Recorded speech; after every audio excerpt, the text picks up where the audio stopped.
नमस्कार दोस्तों, मेरा नाम राहुल। तो दोस्तों आप सबके लिए ये जो वीडियो बहुत ज़्यादा इंपॉर्टेंट होने वाली है। अगर आपका आरसेट का इस बार का एग्जाम है, जी हाँ दोस्तों, क्योंकि आज की इस वीडियो के अंदर हम बात करने वाले हैं आरसेट के वो महत्वपूर्ण प्रश्न जो आपके आरसेट के इस बार के एग्जाम के अंदर 100% गारंटी के साथ पूछे जाएंगे। तो बिना किसी देर के वीडियो को स्टार्ट करते हैं। दोस्तों वीडियो को स्टार्ट करने से पहले मैं आपको एक और चीज़ बता दूँ कि आपका जो आरसेट एग्जाम है वो आप ज़्यादा दिन दूर नहीं है। जी हाँ दोस्तों, आपका आरसेट एग्जाम जैसे कि आपको पता हुआ कि कुछ ही दिनों बाद आपका आरसेट का एग्जाम होने वाला है। एंड दोस्तों अगर आपने अभी भी आपकी यहाँ पर जीरो तैयारी थी तो दोस्तों आप जो है यहाँ पर आरसेट की रेगुलर क्लासेस लेना स्टार्ट कर दो। आपकी यहाँ पर नहीं तो आप पास भी नहीं पाओगे, ये बात मेरी मानना। या दोस्तों पहले की तरह आरसीईटी का आप एग्जाम नहीं आता। आपका जो आरसीईटी का एग्जाम आता है वो अच्छे खासा लेवल का आता है। दोस्तों अगर आपका अभी भी ये माइंड सेट है कि आप जो आरसीईटी में ऐसे ही पास हो जाओगे तो दोस्तों मैं आपको बता दूं, आपको यहाँ पर 14 क्वेश्चन मिनिमम सही करने होते हैं 35 में से, तब जाके तो आप पास हो गए जस्ट। एंड दोस्तों आप बात करें यहाँ पर अच्छे परसेंटेज की तो दोस्तों उसके लिए आपको यहाँ पर पढ़ना ही पड़ेगा। अगर आप यहाँ पर बिल्कुल भी पढ़ के नहीं जाओगे तो दोस्तों आपके यहाँ पर पास ना होने तक की नौबत आ सकती है। इस कारण से आप जो है रेगुलर क्लास लेना स्टार्ट कर दो। आप सबके लिए यहाँ पर बहुत ज़्यादा फायदेमंद रहेगा ये चीज़।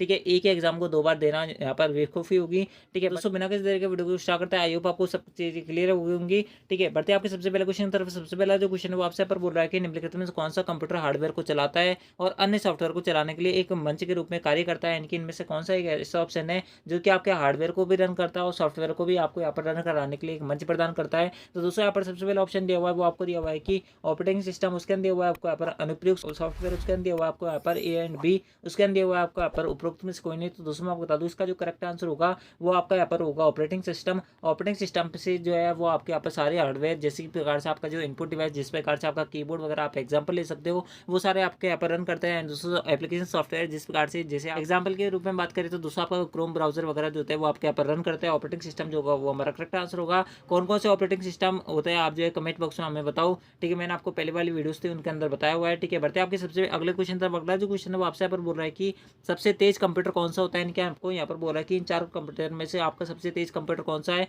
तो दोस्तों मैं आपको बता दूं, सबसे पहले बात करते हैं कंप्यूटर के कितने प्रकार होते हैं। तो दोस्तों मैं आपको बता दूं कंप्यूटर के टोटल 4 प्रकार होते हैं। एक होता है सुपर कंप्यूटर, एक होता है मिनी कंप्यूटर, एक होता है माइक्रो कंप्यूटर एंड दोस्तों एक होता है main frame computer. Super computer जो होता है वो सबसे तेज शक्तिशाली कंप्यूटर होता है। ये जो कंप्यूटर होता है वो ज़्यादातर वैज्ञानिकों के पास मिलता है आपको। ठीक है, बात करें यहाँ पर ऑप्शन की तो दोस्तों मेन फ्रेम कंप्यूटर वो होता है जो आपके यहाँ पर जितने भी गवर्नमेंट ऑफिसर होते हैं, यानी कि गवर्नमेंट ऑफिस होते हैं, उनके ऑफिस के अंदर जो कंप्यूटर लगा होता है वो सारे क्या होता है मेन फ्रेम कंप्यूटर होता है। जो आप जहाँ से भी आप आरसीईटी कर रहे हो वहाँ पर इंस्टीट्यूट के अंदर जो कंप्यूटर लगे हुए हैं वो सारे मेन फ्रेम कंप्यूटर है। बात करें माइक्रो कंप्यूटर बहुत छोटा होता है। बात करें यहाँ पर वर्क स्टेशन की तो दोस्तों एक इस प्रकार से आपके यहाँ पर कंप्यूटर नहीं होता। बात करें यहाँ पर ऑप्शन की तो दोस्तों ऑप्शन जो डी होगा वो हमारा करेक्ट आंसर होगा।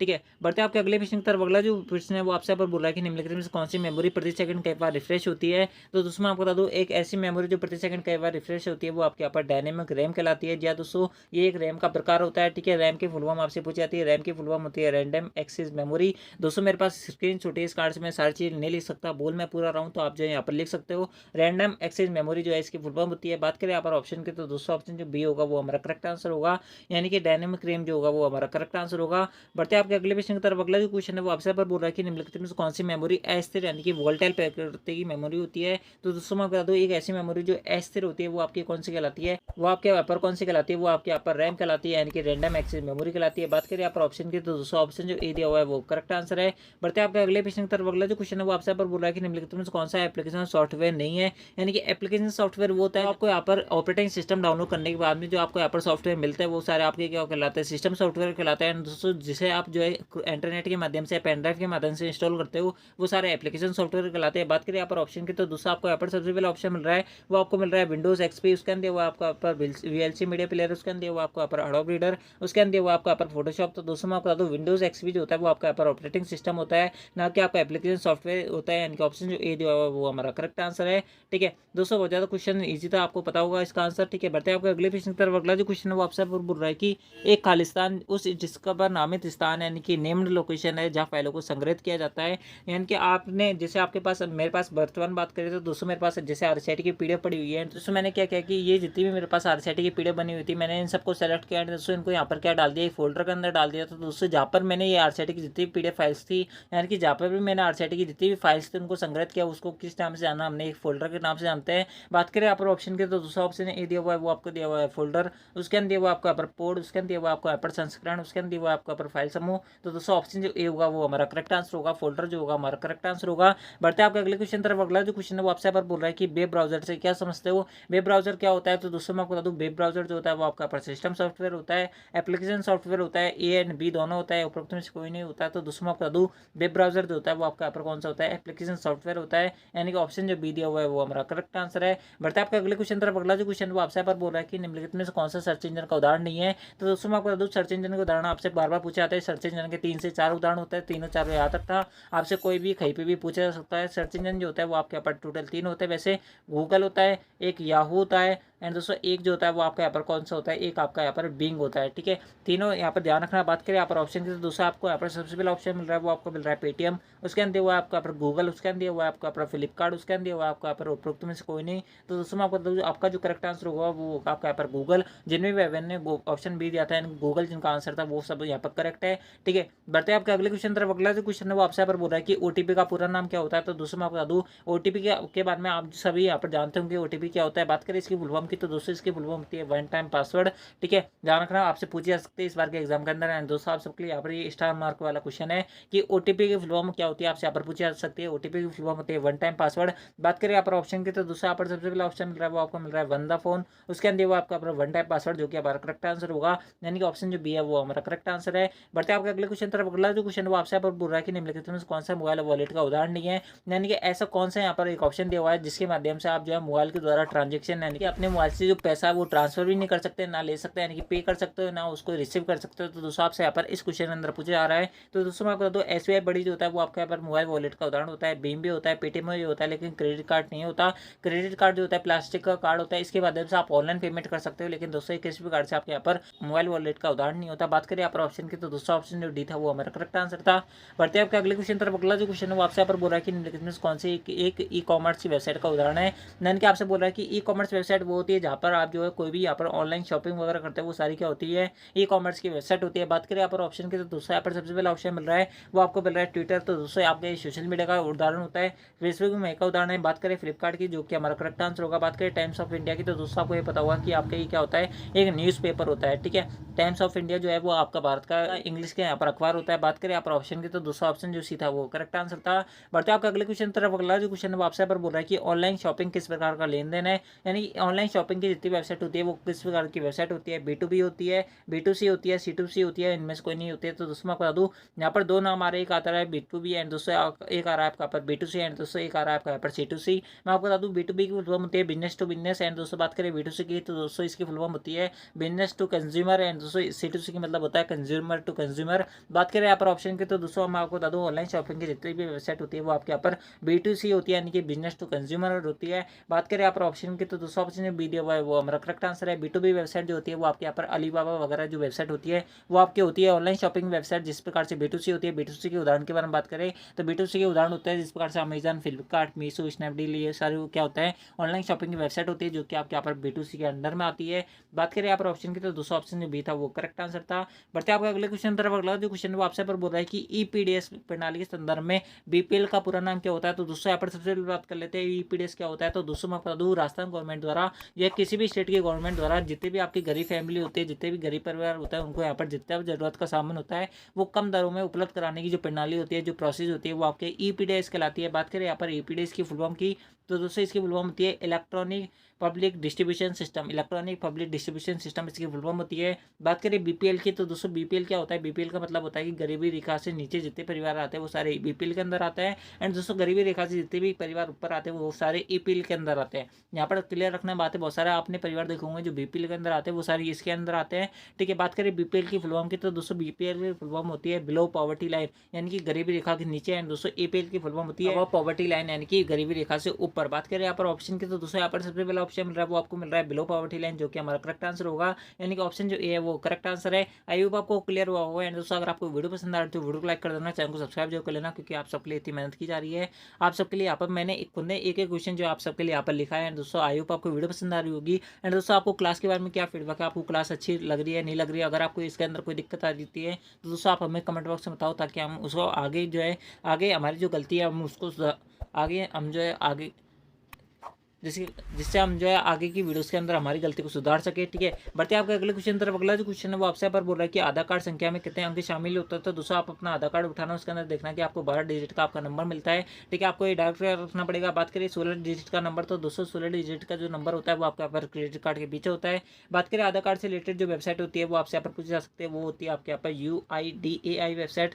बात करें इसकी फुल फॉर्म की, तो दोस्तों आपसे इस बार की जो एग्जाम है इसके अंदर फुल फॉर्म भी पूछ सकते हैं। इसकी फुल फॉर्म होती है unique identification authority of India. बात करें यहाँ पर ऑप्शन की, तो दोस्तों ऑप्शन जो ए है वो हमारा करेक्ट आंसर है। जिनमें मैंने ऑप्शन ए दिया था उन सबका करेक्ट है। अगला जो क्वेश्चन है वो आपसे पर बोल रहा है कि बाबरशाह कार्ड किस राज्य की प्रमुख पहल है। दोस्तों मैं आपको यहाँ पर एक सीधे ट्रिक बताता हूँ। जब भी आपको यहाँ पर क्वेश्चन के अंदर जो भी स्टेट के अंदर बारे में पूछ लिया जाए कि कौन से स्टेट ने सबसे पहले स्टार्ट किया था, किस स्टेट ने यहाँ पर सबसे पहले इसको खत्म किया था, तो दोस्तों आपको वहाँ पर अगर राजस्थान ऑप्शन के अंदर दिख जाता है तो दोस्तों आपको यहाँ पर राजस्थान के अंदर लगा के आना है। अगर आपको यहाँ पर आंसर नहीं आता है तब ये सारी कंडीशन होती है। अगर आप यहाँ पर आंसर आता है तो सबसे बेटर है। अगर आपको यहाँ पर आंसर नहीं आता तो दूसरा अगर आपको यहाँ पर तुक्का भी लगाना है तो दूसरा आप राजस्थान का लगा के आना, क्योंकि आप राजस्थान के अंदर RCT के एग्जाम दे रहे हो एंड दोस्तों आपको राजस्थान का यहाँ पर क्वेश्चन पूछा जाएगा। जिस प्रकार से पूछा जाएगा कि इंदिरा गांधी नहर परियोजना कहाँ पर है, तो दोस्तों आपको यहाँ पर इंदिरा गांधी जो नहर परियोजना है वो राजस्थान के अंदर है।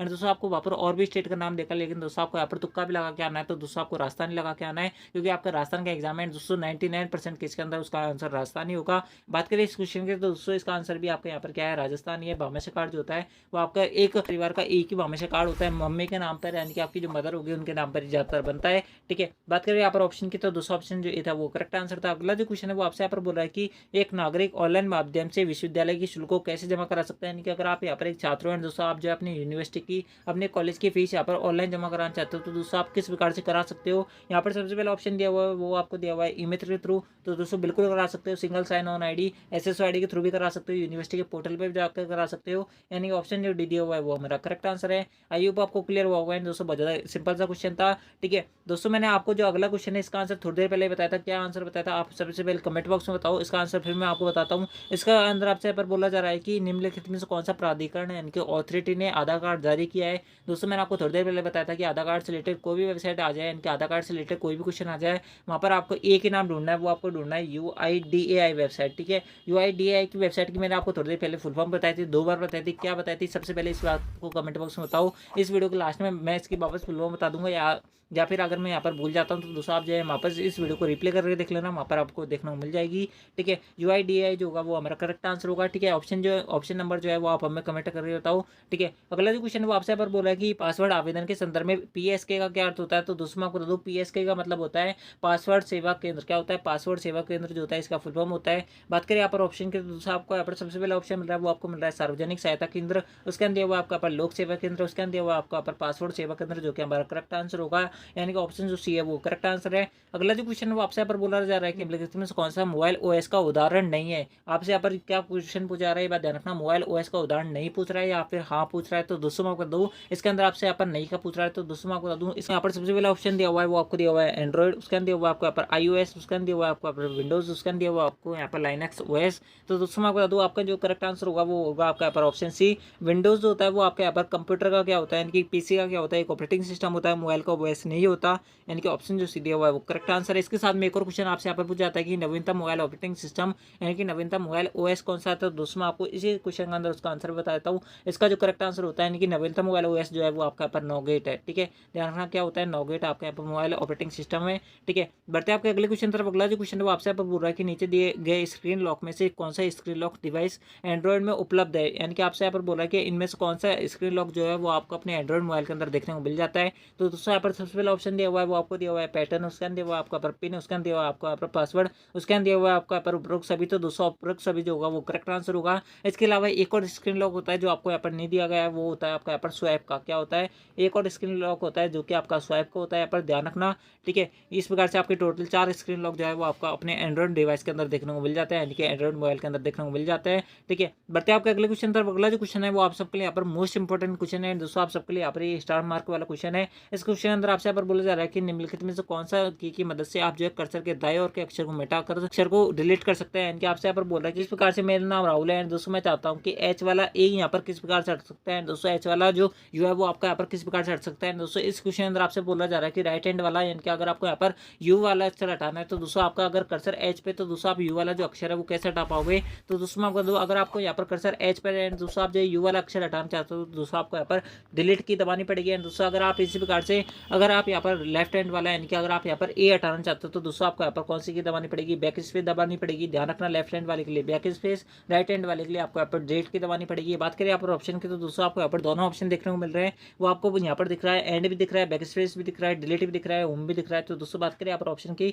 तो दोस्तों ऑप्शन जो सी होगा वो करेक्ट आंसर था। ऑप्शन सी है वो हमारा करेक्ट आंसर क्यों है, क्योंकि आपका यहाँ पर राइट हैंड वाला हमसे पूछा जा रहा है। ठीक है, बढ़ते आपके अगले क्वेश्चन तरफ। अगला जो क्वेश्चन है वो आपसे पर बोल रहा है कि इनमें से किसका इस्तेमाल करके आप डॉक्यूमेंट के मोड को पोर्ट्रेट से लैंडस्केप में बदल सकते हैं। यानी कि आपका यहाँ पर पोर्ट्रेट से लैंडस्केप में आप जो है अपने डॉक्यूमेंट को किस प्रकार से बदल सकते हैं, आपसे यहाँ पर बोला जा रहा है। तो दोस्तों यहाँ पर बहुत सारे बच्चे तो ये कंफ्यूज होंगे कि पोर्ट्रेट और लैंडस्केप क्या होता है। तो दोस्तों मैं बता दूँ, आपका जिस प्रकार से A4 साइज का ये पन्ना होता है दोस्तों, आपका जब ये सीधा खड़ा होता है वो आपका यहाँ पर पोर्ट्रेट कहलाता है। दोस्तों आपका जब ये आड़ा होता है वो आपका क्या कहलाता है, लैंडस्केप कहलाता है। दोस्तों आपको ये दोनों जो पोजीशंस होती है इनको चेंज करने का जो फीचर होता है वो आपको यहाँ पर पेज ओरिएंटेशन टैब के अंदर मिलता है। एंड दोस्तों आपको यहाँ पर बात करें यहाँ पर ऑप्शन की तो दोस्तों आपको सबसे पहले ऑप्शन दिया हुआ है वो आपको दिया हुआ है हेडर फुटर टूल बार, जो कि हमारा इनकरेक्ट होगा। उसके अंदर दिया हुआ आपको यहाँ पर प्रिंट लेआउट व्यू, उसके अंदर दिया हुआ आपको यहाँ पर पेज सेटअप डायलॉग बॉक्स, उसके अंदर दिया हुआ आपको यहाँ पर इनमें से कोई नहीं। तो दूसरा ऑप्शन जो डी होगा वो हमारा करेक्ट आंसर होगा, यानी कि ऑप्शन जो डी है वो करेक्ट आंसर है। ठीक है, आई होप आपको क्लियर हुआ होगा। ठीक है, बढ़ते आपके अगले क्वेश्चन तरफ। अगला जो क्वेश्चन है वो आपसे यहाँ पर बोल रहा है कि वर्कशीट में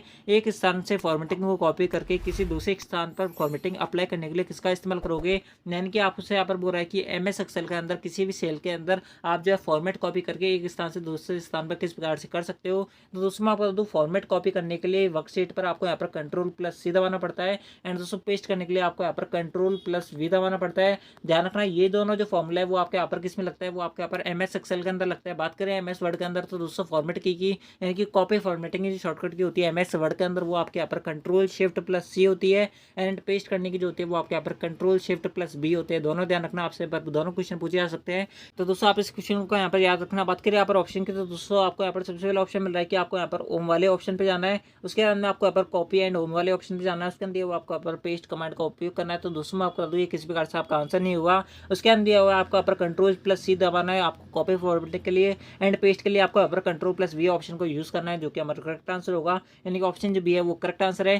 ठीक है, बढ़ते आपके अगले क्वेश्चन तरफ। अगला जो क्वेश्चन है वो आपको अपने इसमें दिख रहा होगा कि पेस्ट स्पेशल कमांड आपको कॉपी और पेस्ट करने की सुविधा उपलब्ध कराता है। यानी कि पेस्ट स्पेशल कमांड आपका क्या काम करता है आपसे यहाँ पर बोला जा रहा है। तो दोस्तों मैं आपको बता दूँ यहाँ पर सबसे पहले ऑप्शन दिया हुआ है वो आपको दिया हुआ है कि कॉपीड वैल्यू के द्वारा सिलेक्शन को मल्टीप्लाई करने हेतु, उसके अंदर हुआ है आपको यहाँ पर सेल कमेंट्स द्वारा, उसके अंदर हुआ है आपको यहाँ पर एक्चुअल फॉर्मूला के बजाय एक फॉर्मूले के परिणाम स्वरूप वैल्यूज द्वारा, उसके अंदर हुआ आपको यहाँ पर उपरोक्त में से कोई नहीं। तो दोस्तों मैं बता दूँ पेस्ट स्पेशल कमांड जो होती है एक कॉपीड वैल्यू के सिलेक्शन को मल्टीप्लाई करने हेतु इसका इस्तेमाल किया जाता है। यानी कि ऑप्शन जो ए है वो करेक्ट आंसर है। दोस्तों आप जो कमेंट बॉक्स में बताओ कि आपने इस प्रकार के जो क्वेश्चन है वो और किसी चैनल के RCET जब वो तैयारी कराते हैं उनकी जो वीडियोस है उनके अंदर देखे या नहीं देखे, सबसे पहले आप जो है कमेंट बॉक्स में हमें बताओ। एंड दोस्तों मैं बता दूँ जितने भी क्वेश्चन बता रहा हूँ ये आपके यहाँ पर सारे नए क्वेश्चन है।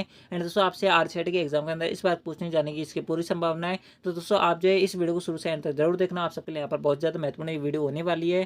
ठीक है, बढ़ते आपके अगले क्वेश्चन तरफ। अगला जो क्वेश्चन है वो आपसे पर बोल रहा है कि एक सूत्र यानी कि फॉर्मूला बनाने के लिए निम्नलिखित में से आप किसका उपयोग करोगे। तो दोस्तों मैं आपको बता दूँ अगर आपको यहाँ पर एक फॉर्मूला जनरेट करना है तो दोस्तों आपको यहाँ पर सेल वैल्यू चाहिए होगी, और लेकिन सेल संदर्भ का नहीं, उसके अंदर वो आपका पर सेल संदर्भ यानी कि सेल रेफरेंस आपको नीचे होगा, उसके अंदर वो आपका पर सेल वैल्यू का। तो दोस्तों मैं आपको बता दूं आपको अगर कोई भी फॉर्मूला बनाना है तो दोस्तों आपको वहाँ पर सेल रेफरेंस भी चाहिए होगा, एंड दोस्तों आपको सेल वैल्यू भी चाहिए होगी। यानी कि आपको ये दोनों चीज़ें एक साथ जरूरत पड़ेंगी वहाँ पर किसी भी फॉर्मूला को जनरेट करने के लिए। यानी कि ऑप्शन जो सी दिया हुआ है वो हमारा करेक्ट आंसर है, सेल वैल्यू और सेल संदर्भ। यानी कि आपको ये दोनों जो चीज़ है वो आपको यहाँ पर जरूरत पड़ेगी। ठीक है, बढ़ते आपके अगले क्वेश्चन तरफ। अगला जो क्वेश्चन है वो आपसे यहाँ पर बोल रहा है कि एक पावरपॉइंट शो में निम्नलिखित में से कौन सा फाइल फॉर्मेट ऐड किया जा सकता है। यानी कि आपको यहाँ पर बोला है कि पावरपॉइंट अगर आपके पास कोई ट्रांजेक्शन चल रहा हुआ है, स्लाइड शो चल रहा है, दोस्तों आप जो है वहाँ पर कोई भी फाइल ऐड करना चाहते हो तो कौन से फॉर्मेट के आप वहाँ पर ऐड कर सकते हो। तो दोस्तों मैं आपको बता दूँ आप JPG की भी कर सकते हो, गिफ्ट की भी कर सकते हो, वेब की भी कर सकते हैं। यानी कि ऑप्शन जो दिया हुआ है वो हमारा करेक्ट आंसर है।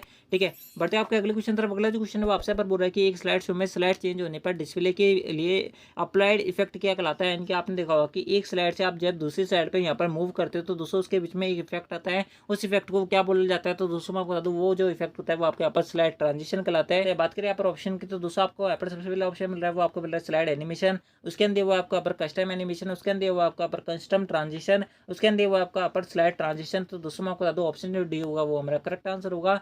ठीक है, बढ़ते आपके अगले क्वेश्चन तरफ। अगला जो क्वेश्चन है वो आपसे यहाँ पर बोल रहा है कि प्रेजेंटेशन में विद्वान सभी स्लाइडों को एक जैसा प्रदर्शन करने के लिए आपको यहाँ पर कौन से स्टेप का उपयोग करना पड़ेगा। तो दोस्तों मैं आपको बता दूँ यहाँ पर सबसे पहला ऑप्शन मिल रहा है वो आपको मिल रहा है कि स्लाइड लेआउट विकल्प, उसके अंदर वो आपको पर स्लाइड ऑप्शन ऐड, उसके अंदर दिया हुआ है आपका ऊपर आउटलाइन व्यू, उसका दिया हुआ है आपका ऊपर प्रेजेंटेशन डिजाइन टेम्पलेट। तो दोस्तों मैं आपको बता दूँ, अगर आप यहाँ पर सारी स्लाइड को एक जैसे बर्बाद दिखाना चाहते हो तो दोस्तों आपको यहाँ पर आउटलाइन व्यू का इस्तेमाल करना पड़ेगा, यानी कि ऑप्शन जो सी है वो हमारा करेक्ट आंसर है। बढ़ते हैं आपके अगले क्वेश्चन तरफ। अगला जो क्वेश्चन है वो आपसे यहाँ पर बोल रहा है कि निम्नलिखित में से कौन सा एक साइबर खतरा नहीं है, यानी कि साइबर अपराध कौन सा नहीं है, साइबर खतरा कौन सा नहीं है, आपसे यहाँ पर बोला जा रहा है। तो दोस्तों मैं आपको बता दूँ, वायरस भी होता है, ट्रोजनर्स भी आपका साइबर खतरा होता है। ई कॉमर्स यानी कि कोई भी ऑनलाइन शॉपिंग वेबसाइट जो होती है वो आपके लिए यहाँ पर साइबर खतरा नहीं होती। डिनाइल ऑफ सर्विस अटैक भी होता है, यानी कि ऑप्शन जो सी दिया हुआ है वो हमारा करेक्ट आंसर है। ठीक है, बढ़ते हैं आपके अगले क्वेश्चन तरफ। अगला जो क्वेश्चन है वो आपसे यहाँ पर बोल रहा है कि निम्न में से कौन सी सुविधा आपके कंप्यूटर की स्थिति, सिस्टम फाइलों, इंस्टॉल्ड एप्लीकेशन और विंडोज रजिस्ट्री और सिस्टम सेटिंग सहित को पिछली बार के समय में वापस ले जाने के लिए यानी कि रिवर्ट करने के प्रयोग में की जाती है। यानी कि आपसे यहाँ पर ऐसे बोला कि इन चारों में से ऐसा कौन सा ऑप्शन है, अगर आपका कंप्यूटर कभी खराब हो जाता है तो दोस्तों आप उसको वहाँ पर वापस ले सकते हो, वापस उसका इस्तेमाल किया कर सकते हो। तो दोस्तों मैं आपको बता दूँ, इसका जो करेक्ट आंसर होगा वो आपका यहाँ पर सिस्टम बैकअप होगा, यानी कि ऑप्शन जो बी होगा वो करेक्ट आंसर होगा। अगला जो क्वेश्चन है वो आपसे पर बोल रहा है कि ईमेल में बीसीसी का क्या उपयोग होता है। तो दोस्तों मैं आपको बता दूँ, बीसीसी जो होता है इसका मतलब होता है ब्लाइंड कार्बन कॉपी, ध्यान रखना इसका फुल फॉर्म होता है ब्लाइंड कार्बन कॉपी। आपसे यहाँ पर ये बोला जा रहा है कि बीसीसी का जो विकल्प होता है इसका फुल फॉर्म क्या होता है। तो दोस्तों मैं आपको बता दूँ, बीसीसी का फुल फॉर्म होता है आपका यहाँ पर ब्लाइंड कार्बन कॉपी। ईमेल की फुल फॉर्म होती है इलेक्ट्रॉनिक मेल, आप भी यहाँ पर ध्यान रखना इलेक्ट्रॉनिक मेल जो होती है इसकी फुल फॉर्म होती है। अगला जो क्वेश्चन है वो आपसे पर बोल रहा है कि वीजे केबल में कितने पिन होता है। तो दोस्तों यहाँ पर सबसे पहले बात कर लेते हैं वीजे केबल क्या होती है, दोस्तों आपकी HDMI केबल क्या होती है। मैं आपको दोनों ही केबल बता देता हूँ, वीजे केबल और HDMI केबल दोनों जो है आपके यहाँ पर कंप्यूटर को प्रोजेक्टर से कनेक्ट करने का काम आती है।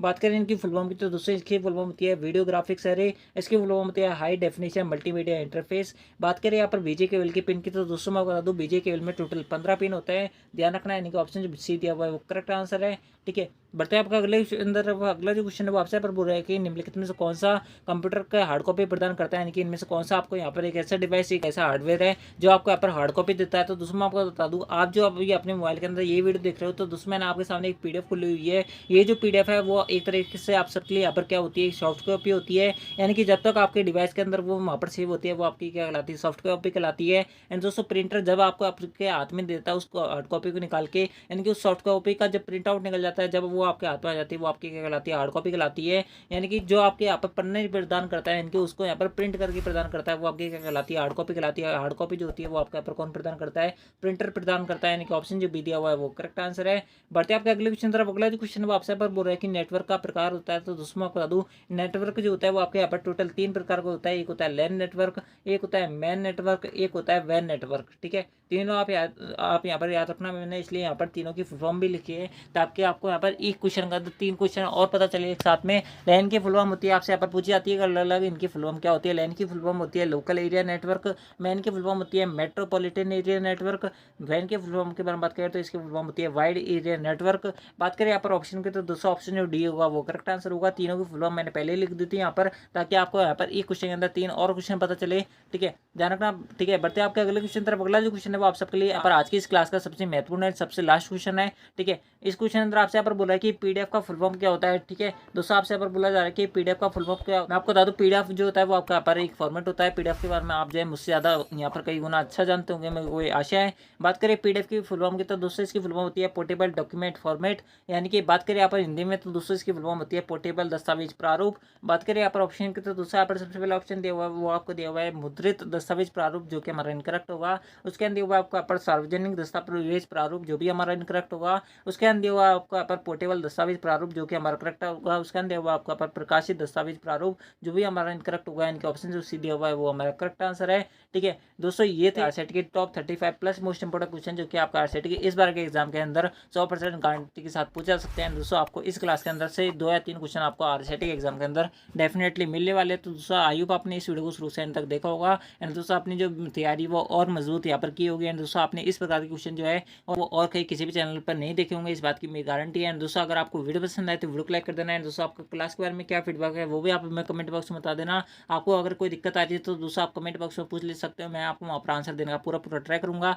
ठीक है, तो दोस्तों आई होप आपको वीडियो पसंद आई होगी। अगर वीडियो पसंद आए तो वीडियो लाइक कर देना, चैनल को सब्सक्राइब जो कर लेना है। दोस्तों मैंने आपको जैसे बताया स्टार्टिंग में भी कि आपका आरसेटी एग्जाम को ज़्यादा दिन नहीं बचे हैं। तो दोस्तों अगर आपकी अभी भी तैयारी मजबूत नहीं है, दोस्तों आप जो है अभी स्टार्ट किया है पढ़ना आपने, तो दोस्तों आप जो है इसी चैनल आपके प्लेलिस्ट वाले ऑप्शन पे जैसे जाओगे तो दोस्तों वहाँ पर आपको आरसीटी के एग्जाम का जो भी आपका एग्जाम है उसकी वहाँ पर आपको प्लेलिस्ट मिल जाएगी। एंड दोस्तों आप जैसे उस पर क्लिक करोगे उसके बाद में आपको वहाँ पर 3 से 4 और वीडियो मिलेंगी इनसे रिलेटेड, यानी कि आपको वहीं पर और वीडियो भी मिल जाएंगी इसी एग्जाम से रिलेटेड। तो दोस्तों आप उनको देख लेना, आपकी तैयारी जो है बहुत ज़्यादा बेटर हो जाएगी। एंड दोस्तों अगर आप वहाँ पर सारी वीडियोज़ देख जाओगे, अगर आपके पास टाइम है अभी भी, तो दोस्तों आपकी 90+ बनेगी, इस बात की भी गारंटी है। तो दोस्तों आज की इस वीडियो अंदर बस इतना ही। आई होप आपको वीडियो पसंद आई होगी। अगर वीडियो पसंद आए तो वीडियो को लाइक कर देना, चैनल को सब्सक्राइब कर लेना। तो दोस्तों मिलता है आपके नेक्स्ट सेट वीडियो के अंदर, जब तक के लिए जय हिंद, जय भारत, जय Hindustan. Thanks for watching, thanks.